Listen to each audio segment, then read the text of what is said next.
Hey everybody, welcome back to my channel. I am here to recap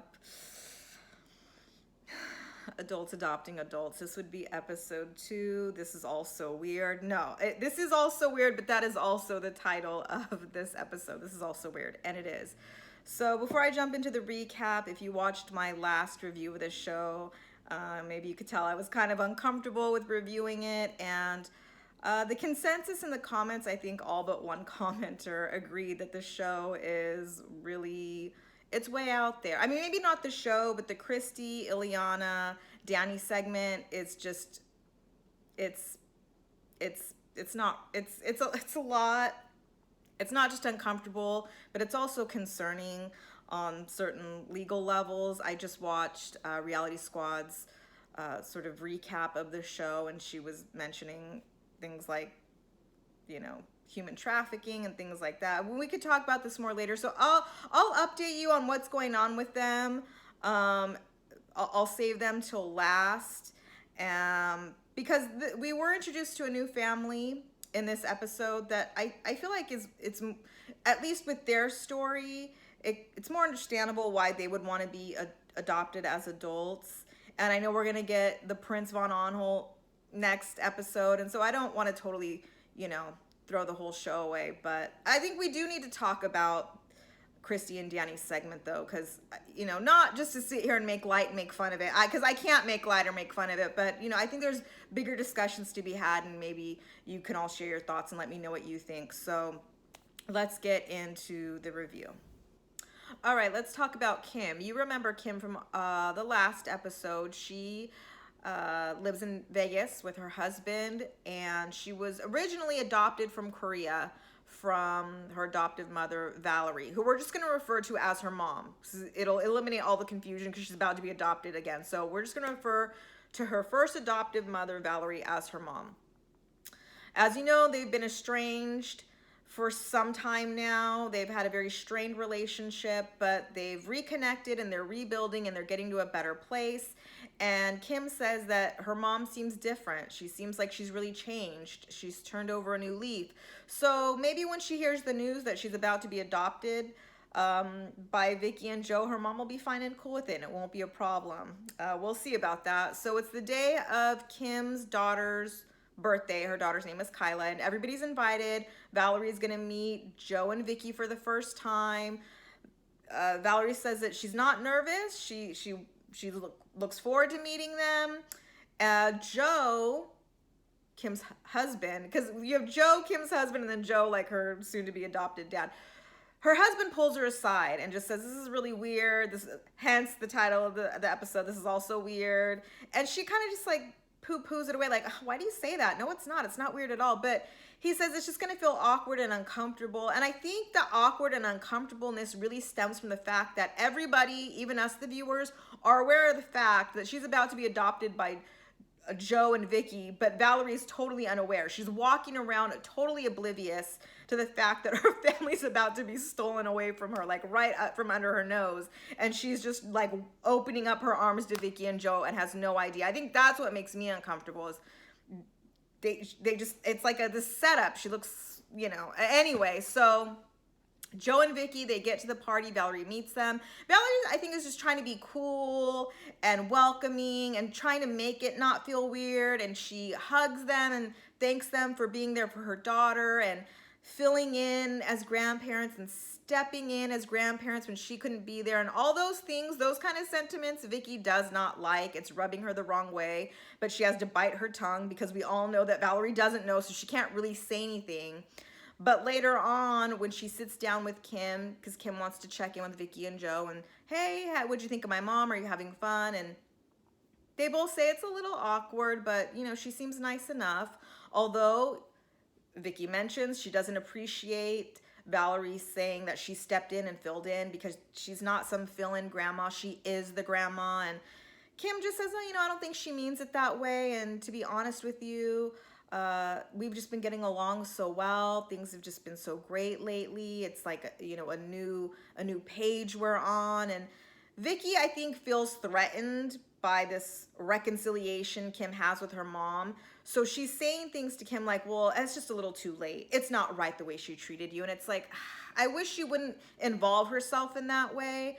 I wish she would encourage a good relationship between Kim and her mom, but I think she's just so worried that Valerie's going to come in and sort of, put the kibosh on this adoption, that she's kind of being negative about the relationship Kim has with her mom.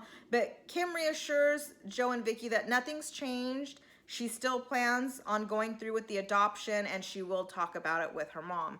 So later on that day or the next day, Kim's husband sits down with her just to make sure she still wants to go through with this, because it doesn't make sense to him.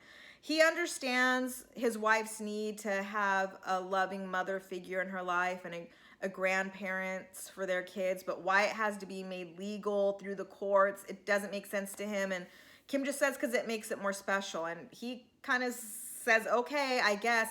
He says that these issues between Kim and her mom run really deep before he even knew Kim or married her. And so he doesn't really want to get involved, but he knows how his parents would feel if he went to them and pulled this kind of stunt. Maybe I shouldn't call it. It feels like a stunt, though. Like, it does feel like it's something to get back at her mom. And the way I look at it is like, maybe her mom was difficult growing up. Maybe she was hard, but we also, they mentioned in the last episode that the dad was very like domineering and controlling. And so maybe the mom was under his thumb just as much as Kim was. And now that he's not around, it's lightened everything up, and maybe Valerie can now be the kind of mom she wants to be to Kim without the dad sort of hovering around and controlling the situation. And I wish that Kim would just let her mom have a chance to do that. But I know that the wheels are already in motion, and maybe she feels like she doesn't want to let Vickie and Joe down and sort of rescind this whole plan. You know what I mean? So she makes her and her mom some real stiff drinks because she's about to drop the bomb. And she gives her mom a drink. Take a big gulp. I have something I need to tell you. I don't really know how to tell you. I'm not trying to hurt you, but I need to let you know that, Vickie and Kim, I plan on having them adopt me. This is totally blindsides Valerie, because up to this point, she's trying her best, and I think genuinely, to just kind of go with the flow. Kim has brought these people in to her life and the grandkids' life, and she was telling Kim things like, hey, I think they're great people. I appreciate them being here for you. The kids can benefit from multiple grandparents. It's all love. And now Kim is telling her, I want to be adopted by them. And Valerie, her mom, is just devastated and just starts crying right away and says, okay, if they adopt you, then you're not my daughter anymore. Like, do you understand that? And Kim tries to say, no, I'm still your daughter.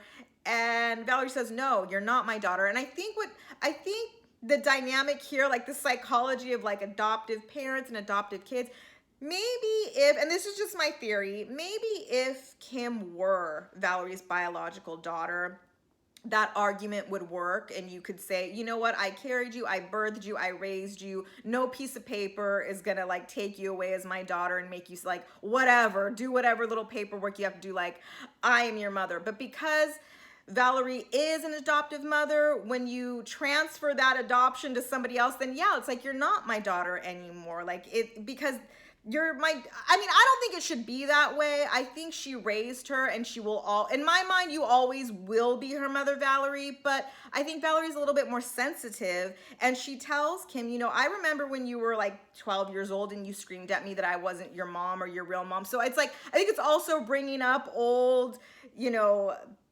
just discord and just all that stuff. So Kim is telling her, I'm not doing this to hurt you. I'm not trying to upset you. This was in the plans and in the works before we started talking. I didn't think we would ever have a relationship again when I started to do this. And I just wanted grandparents for my kids. And Valerie doesn't want to hear it. She says this is too much. She can't take it. She flees up, up the stairs to get away.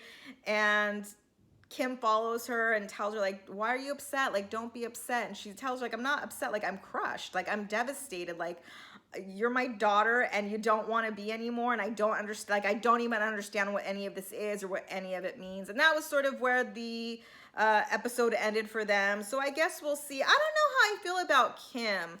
I think the mom is really, I could be reading it wrong, but I feel like her mom is genuinely trying to forge a better relationship, and this takes time, and they're baby stepping it, and this really throws a wrench into all that. And I do feel that Kim is was, maybe not now, but in the beginning, before they started rebuilding, perhaps she really thought that her and her mother would never talk again or meet up again. And so she really did want this relationship with Joe and Kim to be grandparents and a mother. I still don't know why it needs to be legal. I know she says it makes it more special, but I don't know. I just feel like it's going to create, it'll creates more problems for her and her mom, but we'll see what happens. Let's move on to the new family. We are now introduced to two sisters, Tawny and Felicia. Felicia is the older sister, Tawny is the younger sister, and they live in Ojai, California, and they want to be adopted by Jenny and Michael. Okay, so Jenny and Michael knew Tawny and Felicia when they were little because they were friends with their mother who they went to high school with. But their mom, I guess they kind of paint her as this party girl who maybe wasn't ready to be a mom or just wasn't very stable. And so at some point, social services stepped in and took the sisters out of their mother's home and put them into the foster care system. And Michael and Jenny, of course, because they knew them, didn't want them to be sent to foster homes, so they tried to bring both girls into their home. They were able to get Felicia, but were unable to bring Tawny in because Tawny's dad, and they have two different dads, the sisters. Tawny's dad was still in the picture and wanted to take Tawny with him. Tawny says that living situation wasn't the best. She didn't really go into specifics of what it was, but she just said it wasn't a good living condition. Maybe unsafe. I don't know if it was like unclean, but it wasn't good. So when Felicia was old enough at 18, and I think Tawny was 12 at that point, Felicia took in Tawny, and Tawny would never live with her dad again. But it sounds like they do have some kind of relationship still. Now, Tawny and Felicia have been trying to get adopted legally by Michael and Jenny for some time. This is the third attempt to be adopted by them. The first time, Jenny couldn't get time off of work to go to the courthouse for the hearing. The second time, there were these wildfires in Ojai where they had to evacuate their home. So Jenny gets a pass for that one. And now, third time, hopefully, is the charm. The sisters say that they just really want to be claimed by somebody, really just have that family foundation, which I understand. I get that. I think Tawny also mentioned that in being adopted and having it legally certified, she doesn't have to go into these long explanations of who Jenny is. Now, she's my mom, but not my biological mom, but she knew my biological mom, but she raised me. Like, she doesn't want to have to go into all of that, but I don't feel like you ever had to. If you saw Jenny as your mom always from however old you were, you never had to give an explanation then or now, whether it was legal or unlegal. Hey, that's my mom. Treats me as a daughter, loves me as a daughter, I can rely on as a mom. I just don't feel like a piece of paper. I mean, I feel like she'll still feel the need to have to explain it. I mean, she's doing it on a TV show anyway. So they are now trying to get this legally taken care of for the third time. It seems like everybody's on board. They asked Tawny if she's mentioned it to her dad yet that this is going to happen, and she says no because it's going to really upset him and she'd rather not. What difference does it make? So it sounds like they do have a relationship and she cares about hurting his feelings, but she didn't like growing up with him. I don't know. I feel like there's a lot more to that story that we don't know. As far as their birth mother goes, sadly, she passed away in 2014. She took her life, and there's a lot of guilt that Tawny carries around because the mom had called her like a few days or a week before it happened, sort of reaching out, telling her how unhappy she was and that she was thinking about doing this. And Tawny said she didn't really take her seriously, didn't think she'd really do that, and sort of pushed her off and said, oh, you know, like call Felicia, like talk to her about it. So I mean that has to weigh on you, although it's not her fault. She shouldn't take that guilt on, but it's understandable that she does. And now she doesn't want to like ruin what relationship she has with her biological dad, but she really does want to be adopted by Tawny and Felicia. It looks like they have to file the paperwork all over again because too much time has lapsed since the last time they were going to have the hearing. And that, I mean, that was pretty much it. I mean, I think I understand this probably this adoption of adults probably the most out of all the stories we've gotten so far, because it's not like a stranger coming in wanting to be adopted by somebody they've known for maybe like a year or that they met on an app. Jenny and Michael had a real hand in raising these girls. They've known them since they were born. They've been in their lives. So there is like a real sort of family feeling there. So I understand. Do I think they need to make it legal? I don't know. Maybe, you know, Jenny and Michael don't have kids of their own, so maybe they do want to leave whatever they have to Tawny and Felicia because they really do feel like they're their daughter. So it's fine. I'm fine with this story. It makes sense to me. So I guess we'll see what happens. But like I mean, there doesn't really seem to be any drama here. It's just like a family just trying to make it legal. And so we'll see what happens.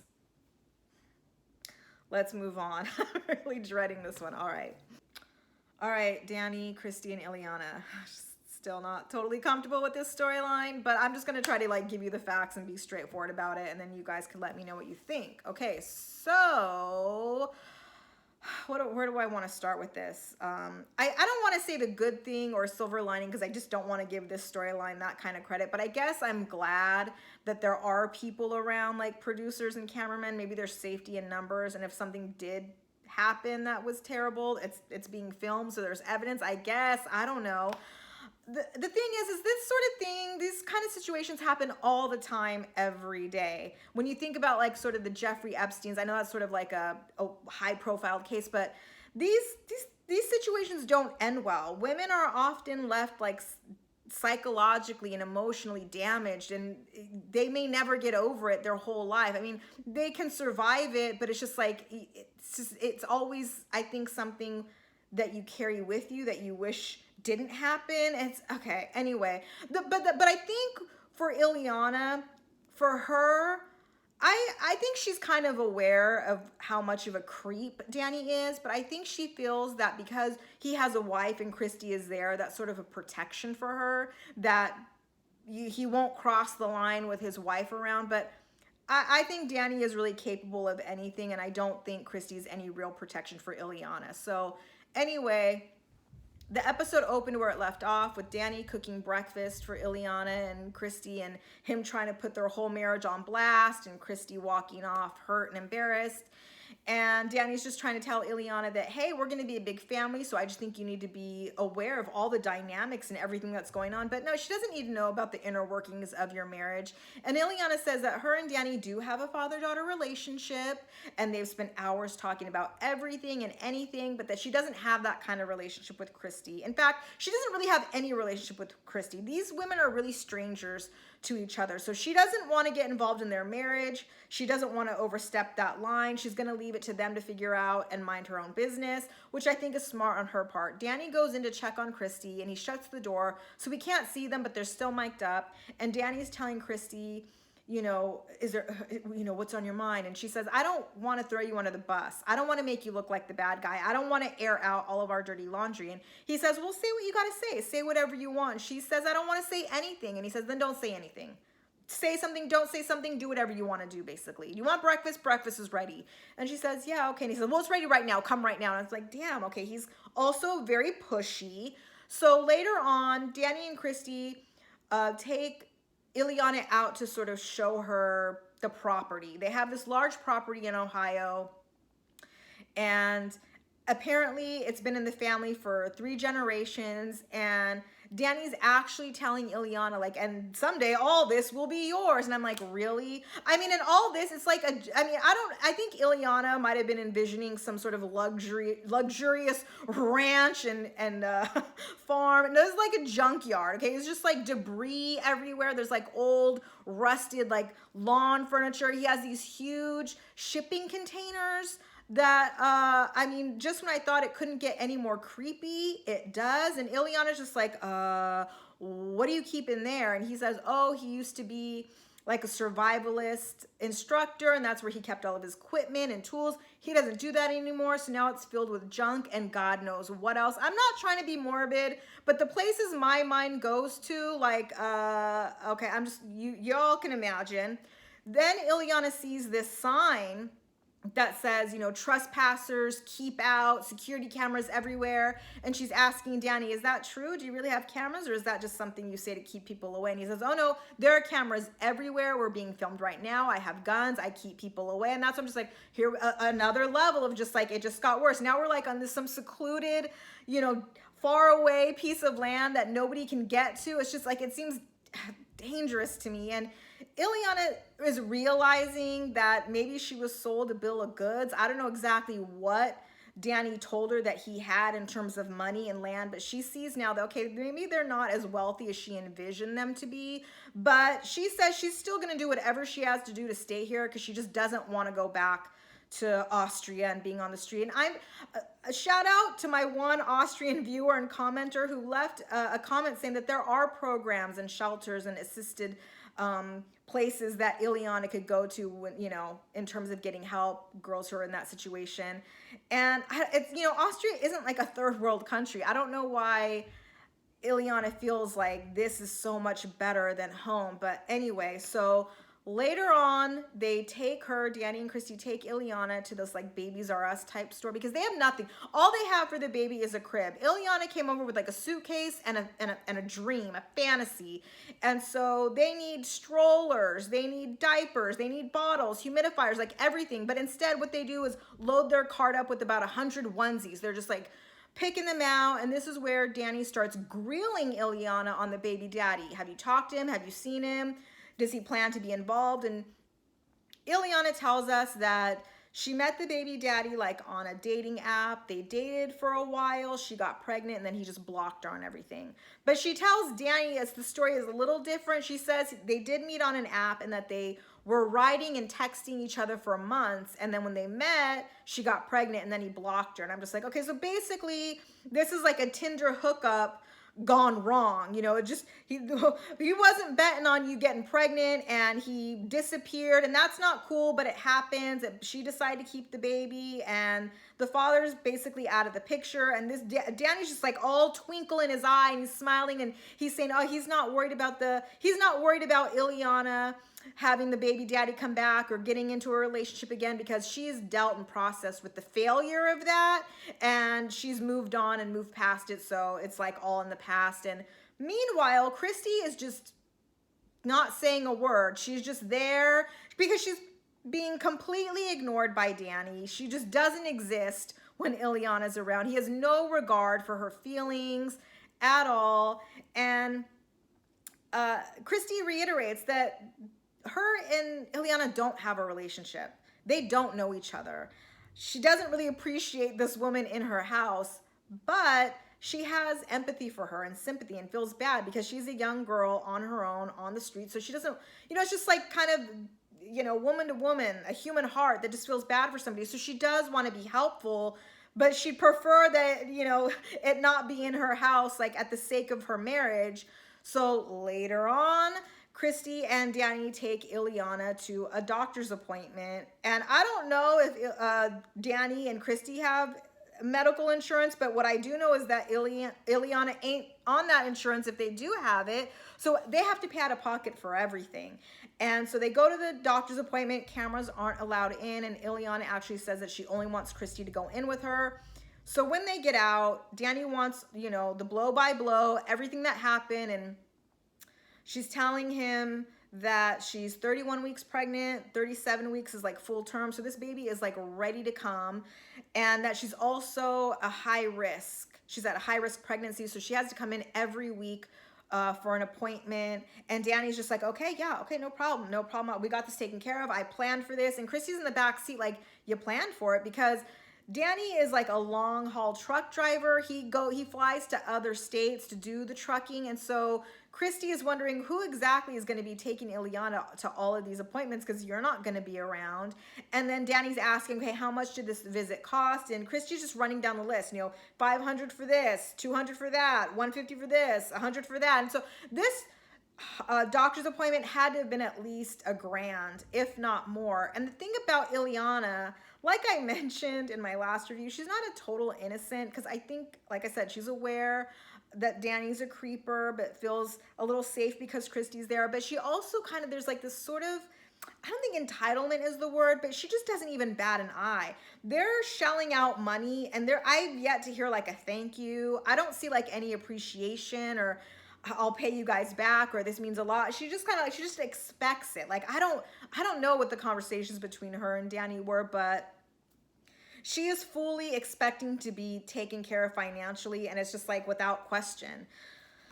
Later on, we see Danny, he's at the airport, he's filming on his phone, he's saying that he's headed out, I don't know where, because he's got some long trucking job, and he's just saying that, there's been a few bumps in the road, but otherwise everything's great.